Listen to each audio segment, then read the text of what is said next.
नमस्कार। उनके खत और आपकी 388वीं कड़ी 388th एपिसोड में आप सभी का हार्दिक अभिवादन, अभिनंदन, स्वागत और आभार। एपिसोड नंबर 386, 387 से आगे चलते हुए आज 388 लीजिए सुनिए। आपने जो लिखा है कि आगाज आलम के वक्त ईश्वर एक अंडे की शक्ल में हो जाता है, ओवल शेप में, तब ऐसी हस्ती के मकामात उसमें तजवीज़ होते हैं।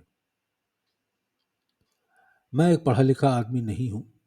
मेरी जहालत यानी इग्नोरेंस, अज्ञानता, मेरी जहालत अब इतने दिन एसोसिएशन के बाद कुछ न कुछ आप पे भी रोशन हो गई होगी। और भाई, जहालत का जवाब मेरी समझ में जो आया दे रहा हूँ। अंडाकार मुमकिन है लोगों ने इसलिए कहा हो कि अंडे के अंदर उस चीज की जिंदगी, उसके बनाव का सामान मौजूद होता है। ये दायरा समझने के लिए अंडे की मिसाल से मुमकिन है कि दिया गया हो। ये चीज जिसको आमतौर पर अंडाकार समझ रहे हैं, ये चीज पहले झटके के बहुत बाद की मालूम होती है। समझने के लिए ये कह दिया जाए कि जहां पर इस झटके की स्ट्रेट लाइन, जिसके शुरुआत में एक गुच्छा सा था, करीब करीब अपनी पूरी ताकत डिस्टेंस को क्रॉस करने में ही कम कर चुकी थी।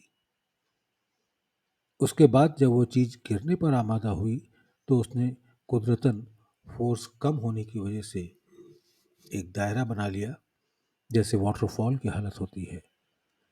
और उसी दायरे में जो अंडे की शक्ल कही जा सकती है, कुल यूनिवर्स का नक्शा शामिल था।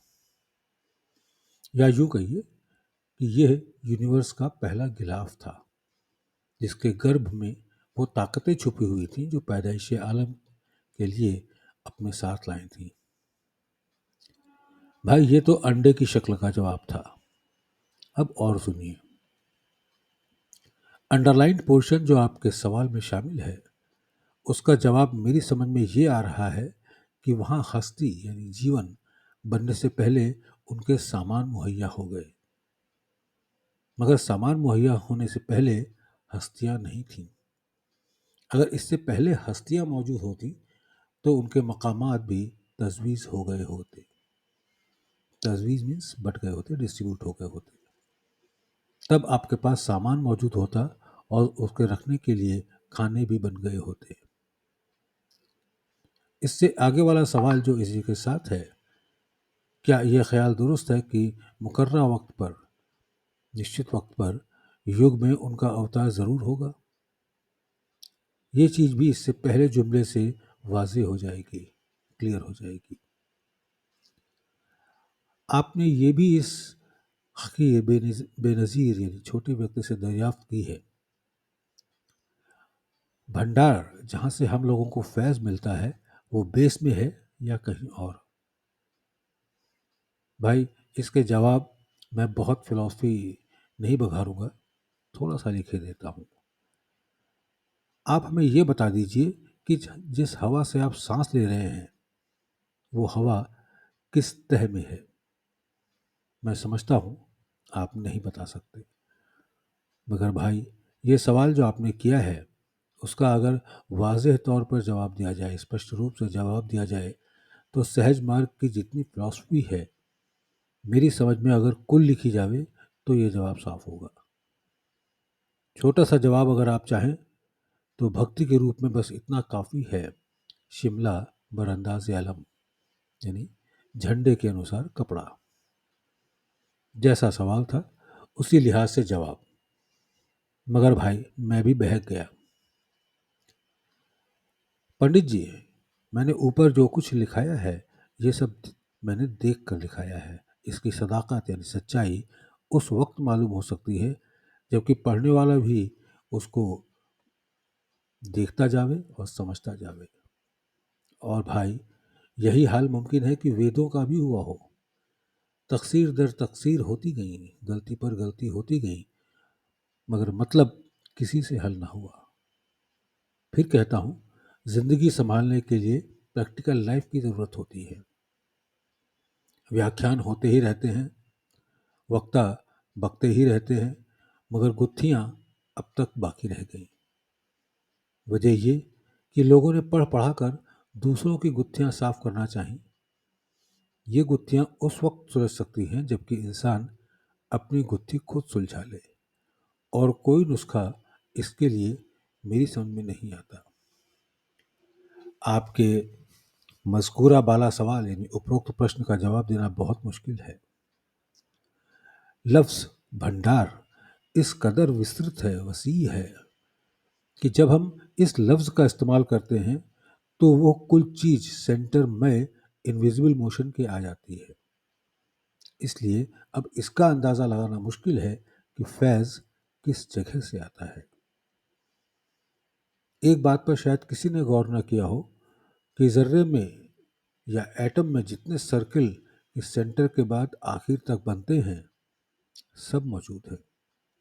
लिहाजा एक ज़र्रे से वही फैज़ मिल सकता है जो असल भंडार से।